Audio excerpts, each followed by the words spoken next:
Selamat malam Mas. Malam Mas. Masih ingat dengan saya? Ya, masih ingat dengan Pak Indra ya? Ya Mas. Mas, sesuai kontrak kemarin, di sini saya akan lakukan tindakan edukasi berhenti merokok. Ya. Mas, kalau boleh tahu, Masnya kalau sehari merokok berapa Mas? Aku dalam satu hari rokoknya itu satu bungkus saya merokok. Satu bungkus. Jadi 12 batang. 12 batang. Ya. Oh iya Mas. Mas, di sini kan saya akan lakukan edukasi berhenti merokok. Tujuannya agar Bapak itu mengetahui dampak-dampak dari merokok. Jadi Bapak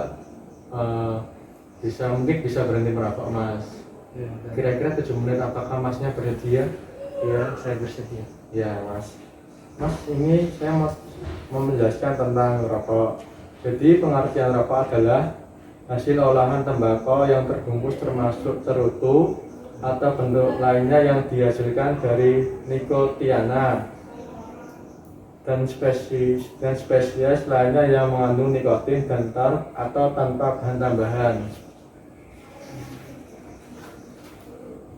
Nah ini Mas, ini adalah bahaya merokok. Jadi untuk kerugian yang ditimbulkan oleh rokok sangat banyak bagi kesehatan. Tapi sayangnya masih saja banyak orang yang tetap memilih untuk menikmatinya.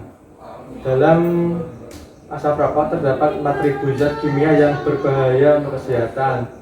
2 diantaranya adalah nikotin yang bersifat aktif dan tar yang bersifat karsinogenik, racun dan karsinogen yang timbul akibat pembakaran tembakau dapat memicu terjadinya kanker.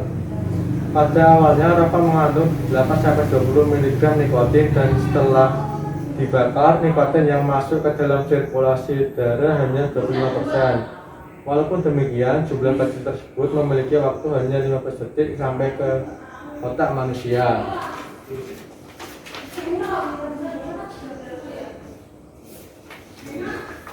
Nah ini Pak, untuk tipe-tipe perokok. 1 itu sangat berat, mengonsumsi rokok lebih dari 31 batang sehari. Yang kedua berat, mengonsumsi rokok sekitar 21-30 batang per hari. Yang ketiga sedang, menghabiskan rokok sekitar 11-21 batang per hari.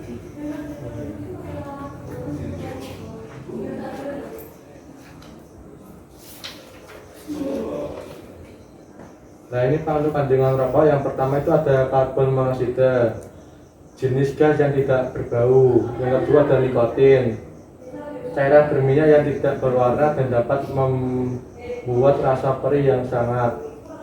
Yang ketiga ada amonia, adalah merupakan gas yang tidak berwarna yang terdiri dari nitrogen dan hidrogen.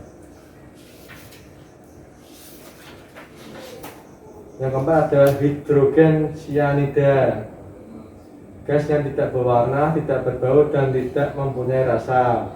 Yang kelima formaldehyde, gas yang tidak berwarna dengan bau yang tajam. Yang keenam ada tar, cairan kental berwarna coklat tua atau hitam yang diperoleh dengan cara distilasi dari kayu atau arang.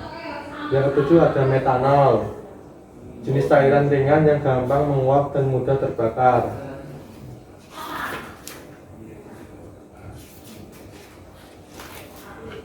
Nah ini Mak, untuk penyakit yang disebabkan oleh rokok, yang pertama ada penyakit kanker mulut, ada kanker bibir, ada kanker kerongkongan dan kanker usus, sama kanker paru-paru.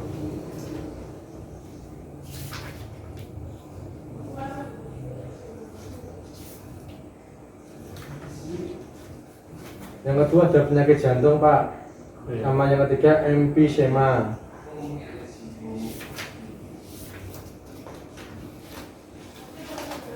Ini ada faktor penyebab rokok. Yang pertama pengaruh orang tua. Jadi misalnya pengaruh orang tua, misalnya orang tuanya merokok, kemungkinan ketika melihat orang tuanya merokok, anak pun juga ikut merokok karena orang tua itu sebagai role model. Yang kedua ada pengaruh teman. Misalnya dulu bapak waktu kecil mempunyai teman yang merokok, mungkin diajak teman Jadi bapaknya ikut-ikutan merokok. Yang ketiga ada faktor kepribadian. Mungkin karena bapak itu ingin mencoba merasakan seperti apa sih rasanya rokok. Ketika mencoba rasanya bapak enak, terus ketagihan dan merokok lagi dan merokok lagi. Yang keempat ada pengaruh iklan. Misalnya di iklan sepertinya merokok itu nikmat, enjoy. Nah, kemudian bapak tertarik ingin mencobanya. Nah, dari pengaruh itu bapak bisa mungkin menjadi penyebab bapak merokok.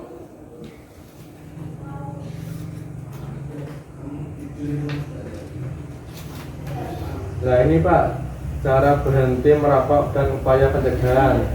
Yang pertama, rencanakan waktu berhenti Pak. Misalnya Bapak ingin ada keinginan, Bapak ingin berhenti, itu kira-kira itu waktunya kapan ya?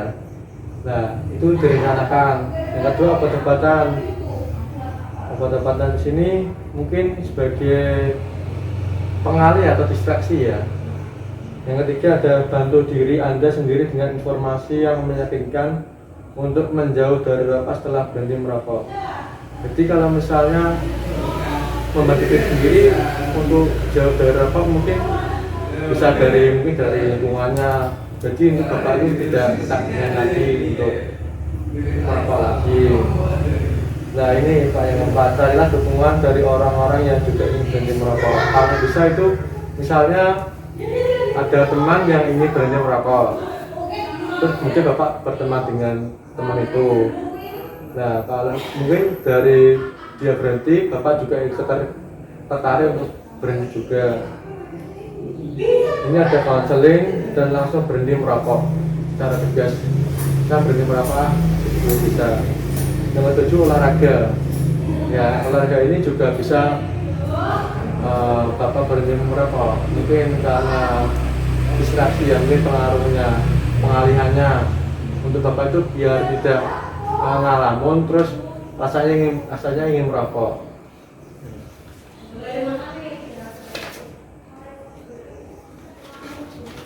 Sudah Pak, itu edukasi berhenti merokok. Apakah ada pertanyaan Pak? Tidak ada. Oh, tidak ada. Semoga bapak setelah saya edukasi berhenti merokok, bapak itu ada keinginan untuk berhenti merokok ya Pak? Insya Allah. Ya Pak. Kalau tidak ada pertanyaan, saya akhiri Pak. Selamat malam. Malam.